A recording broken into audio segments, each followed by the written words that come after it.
વિધેયોનું સંયોજન. ધારો કે f from a to b અને g from b to c બે વિધેયો છે.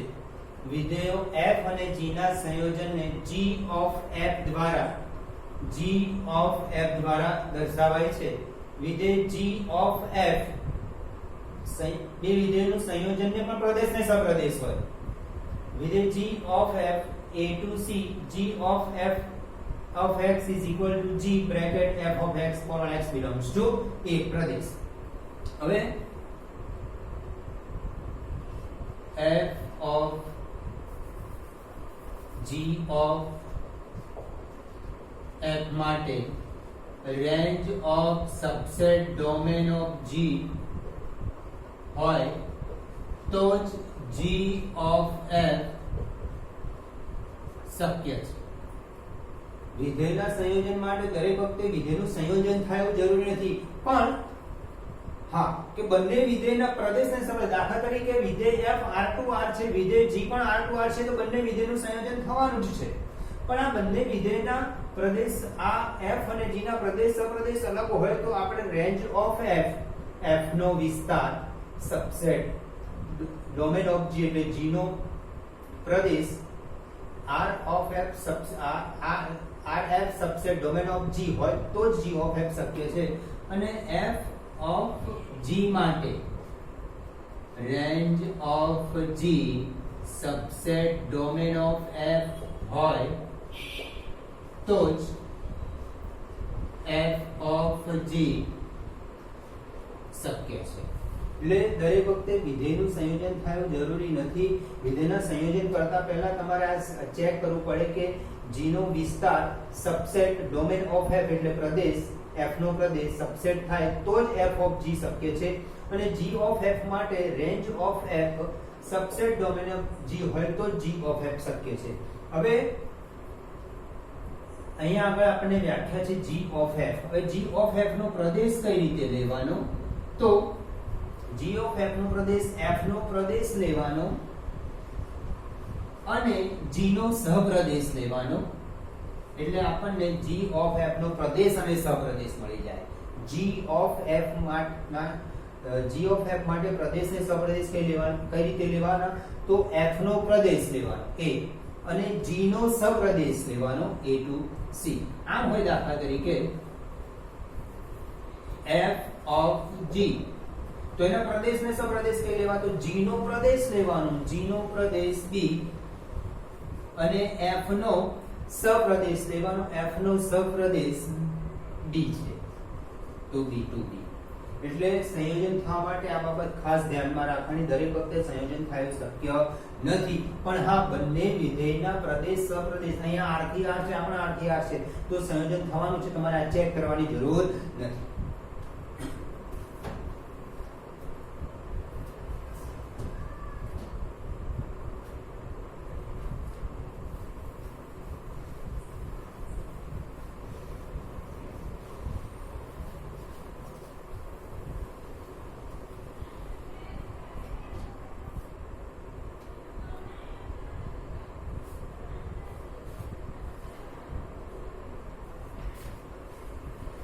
Exercise 1.3.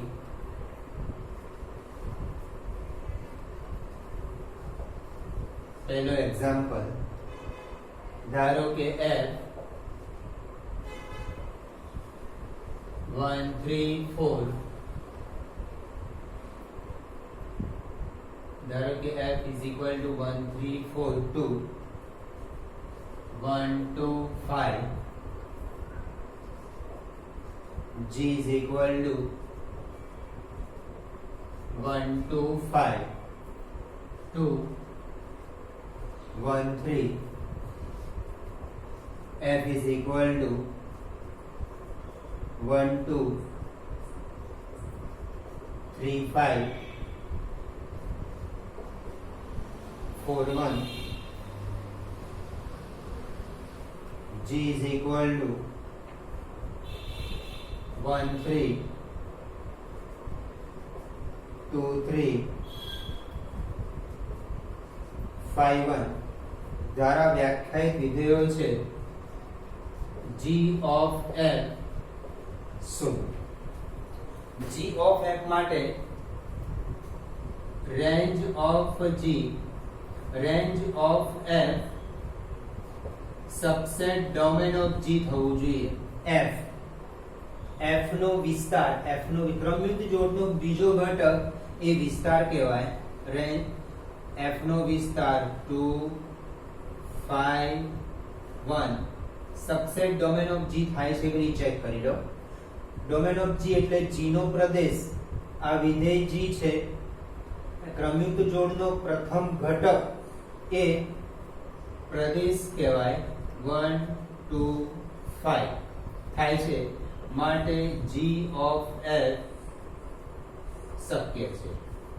g of f માટે પ્રદેશ અને સપ્રદેશ, f નો પ્રદેશ લેવાનો, f નો પ્રદેશ 1 3 4 અને g નો સપ્રદેશ લેવાનો 1 3.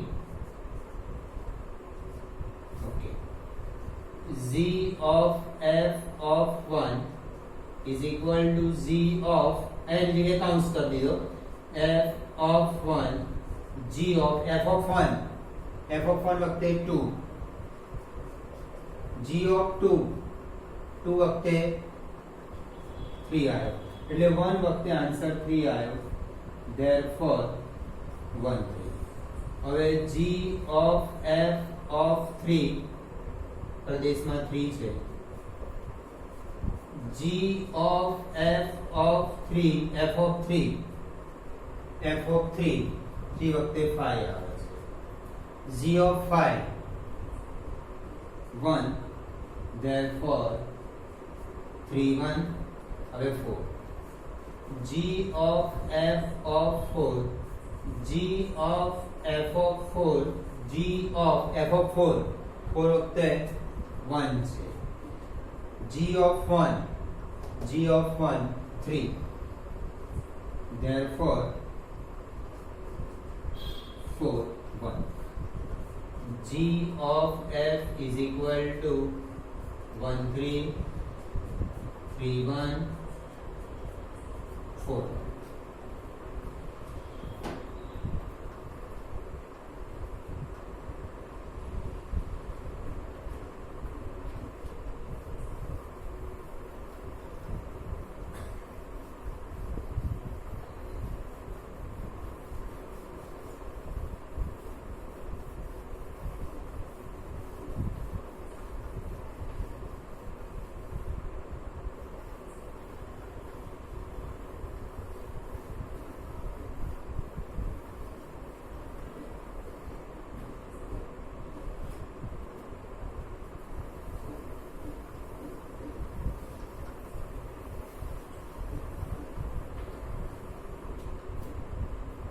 Example number 2.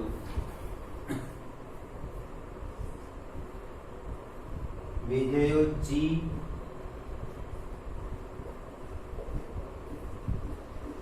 f g અને h એ r થી r પર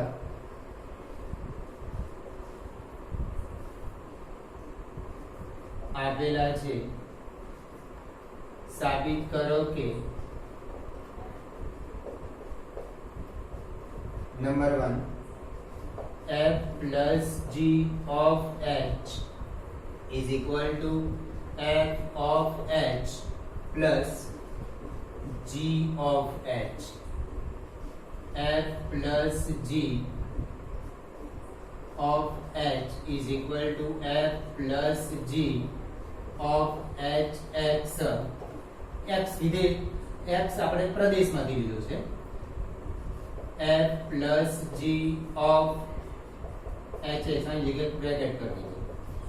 f of h x plus g of h x લખાયા અને f of h of x g of h of x is equal to f of h plus g of h.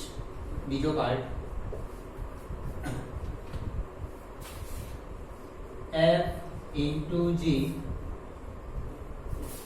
of h is equal to f of h into g of h.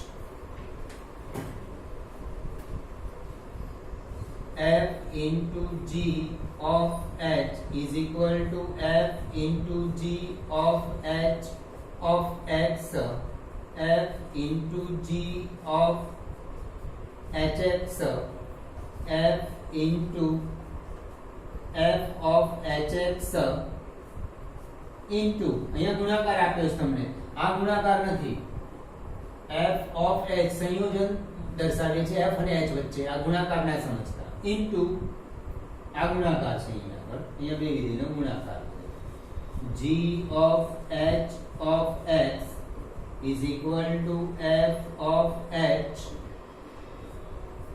of x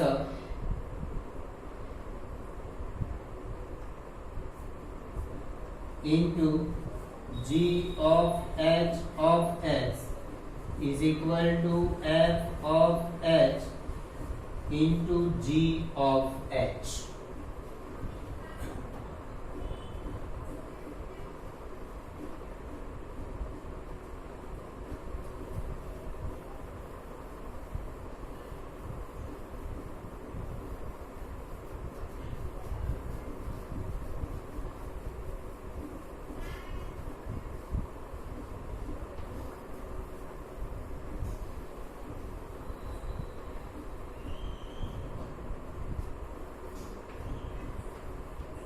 Example number 3.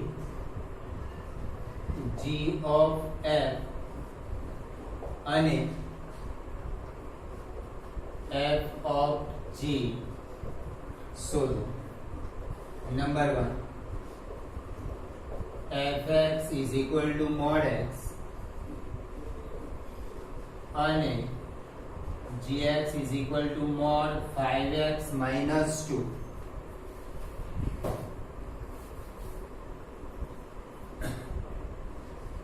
g of f of x is equal to લખાય g of f of x, g of fx, fx શું આપ્યું છે આપણને mod x, અહીંયા mod x મૂકી દીધું. હવે આવું બન્યું, અહીંયા fx ની જે આપણને વિધેય આપ્યું છે સીધું લખી દીધું, g as it is, g of mod x બન્યું. હવે વિધેય g માં આનો અર્થ આવો થાય, વિધેય g છે એમાં x ની જગ્યાએ mod x મૂકી દો તો વિધેય g આ રહ્યું, is equal to mod 5 mod x minus 2. g of x हो जाएगी f of g, f of g of x is equal to f of g of x, આ ઓની જગ્યાએ બ્રેકેટ કરી દીધો છે, f gx ની કિંમત હોય, gx છે mod 5x minus 2. આનો અર્થ થયો વિધેય f માં જ્યાં x દેખાય છે ત્યાં આગળ mod 5x minus 2 મૂકી દો તો is equal to mod 5x minus 2. બે વખત mod લખવાની જરૂર નથી, એક જ વખત mod 5x minus 2. એનો સેકન્ડ પાર્ટ,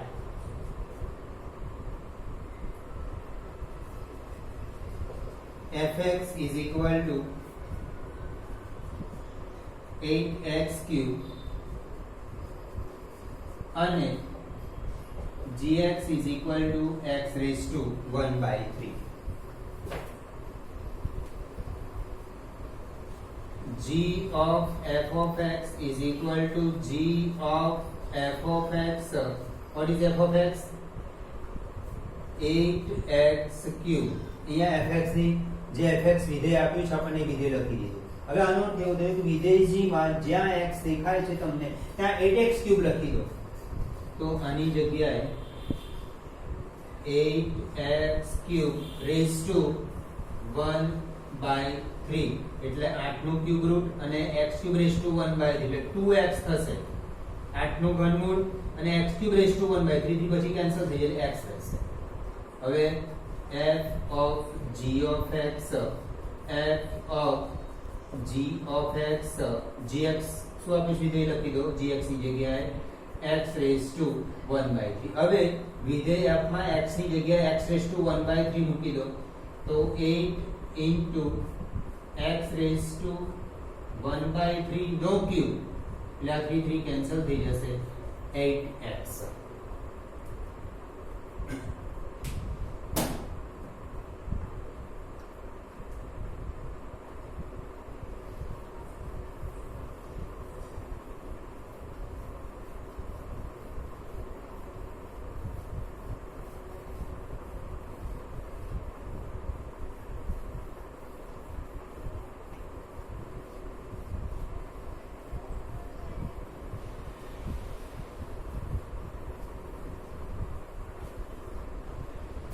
હવે વ્યસ્ત સંબંધન વિધેય જો એવું વિધેય g(y2x) અસ્તિત્વ ધરાવે કે g of f is equal to ix એટલે તદેય વિધેય અને f of g is equal to iy તો વિધેય f x2y ને વ્યસ્ત સંબંધન વિધેય કહે છે અને વિધેય g ને f નું પ્રતિવિધેય કહે છે જેને f ઇન્વર્સ વડે દર્શાવાય છે. જો વિધેય f એકક અને વ્યાપ્ત હોય તો f વ્યસ્ત સંપન્ન હોય. આપણે પ્રતિવિધેય શોધવાનું આવશે એટલે કે વ્યસ્ત સંપન્ન. તો એના માટે આપણે વિધેયને પહેલા એકક સાબિત કરીશું અને વ્યાપ્ત સાબિત કરીશું. એ તો આપણે એકક અને વ્યાપ્ત ભણી ગયા છે. એ જ પ્રમાણે આપણે વિધેય એકક અને વ્યાપ્ત સાબિત કરવાનું બે નવા સ્ટેપ આપશે. એના પરથી આપણને પ્રતિવિધેય મળશે. હવે f નું પ્રતિવિધેય દાખલા તરીકે f a to b છે. હવે એનું પ્રતિવિધેય f ઇન્વર્સ b to પ્રદેશ અને સપ્રદેશની અદલાબદલી થઈ જાય. એટલે આપણે વિધેય f નું પ્રતિવિધેય સાબિત કરવા એકક અને વ્યાપ્ત વિધેયનો વ્યાપ્તનો ઉપયોગ કરીને એનો વ્યસ્ત એટલે કે એનો પ્રતિવિધેય સાબિત કરીશું. હવે બીજી રીત પણ છે કે બે વિધેય આપ્યા એટલે g(y2x) છે એક વિધેય અને g of f is equal to ix મળે અને f of g is equal to iy મળે. તો g ને f નું પ્રતિવિધેય કહે છે અને f ના પ્રતિવિધેયને f ઇન્વર્સ વડે દર્શાવાય છે. પ્રમેય નંબર 1 જો f x2y g(y2z) અને h z2s વિધેયો હોય તો h of g of f is equal to h of g of f. અહીંયા g અને f નું સંયોજન છે એનું h સાથે સંયોજન છે. h અને g નું સંયોજન f ની સાથે છે. ધારો કે વિધેય f from x to y અને g from y to z બે વ્યસ્ત સંપન્ન વિધેયો છે. તો વિધેય g of f પણ વ્યસ્ત સંપન્ન. બે વિધેય જો વ્યસ્ત સંપન્ન એટલે એના વ્યસ્તનું અસ્તિત્વ હોય તો એના સંયોજનને પણ વ્યસ્તનું અસ્તિત્વ હોય. g of f પણ વ્યસ્ત સંપન્ન છે. g of f inverse is equal to f inverse ભૂલાયું of g inverse.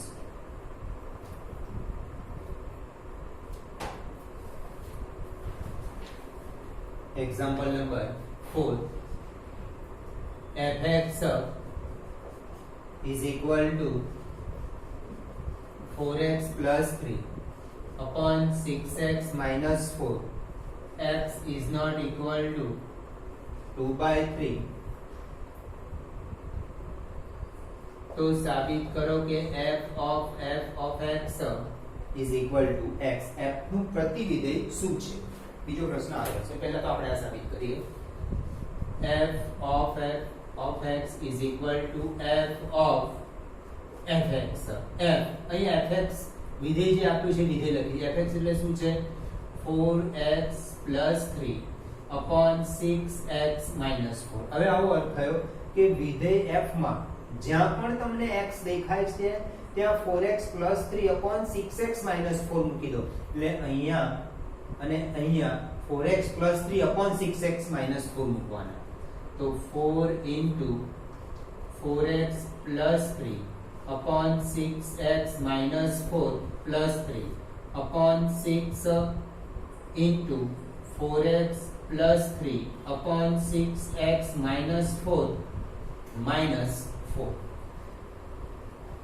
f of x is equal to f of fx. અહીંયા fx ની આપણે જે વિધેય આપ્યું છે વિધેય મૂકી દીધું. હવે આનો અર્થ એવો થાય કે વિધેય f માં જ્યાં x દેખાય છે ત્યાં 4x plus 3 upon 6x minus 4 મૂકી દો. એટલે અહીંયા અને અહીંયા 4x plus 3 upon 6x minus 4 બાકી plus 3 as it is. આ 4 પણ એના મલ્ટીપ્લિકેશન માં છે, minus 4 પણ as it is, 6 પણ એના ગુણાકારમાં રહે છે. હવે લસા લઈ લઈએ.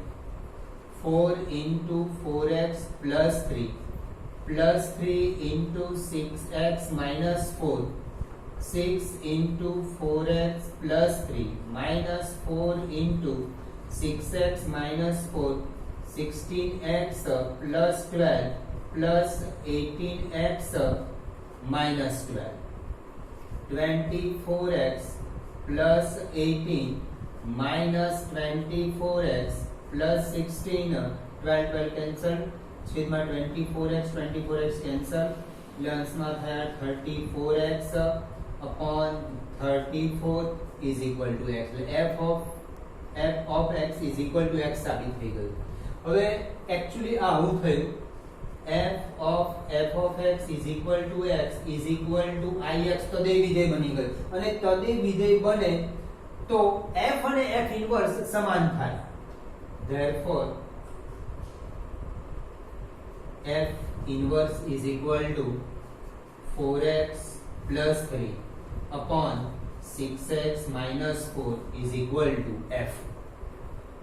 આ f of x એટલે અહીંયા x છે તો અહીંયા x, પછી દાખલા તરીકે તમે અહીંયા 5 f of f 5, તો f of 5 શોધો, અહીંયા x ની જગ્યાએ 5 મૂકશો તમે, અને જે મૂલ્ય મળશે અહીંયા 5 મૂકશો તો અહીંયા 5 આવશે, 7 મૂકશો તો 7 આવશે.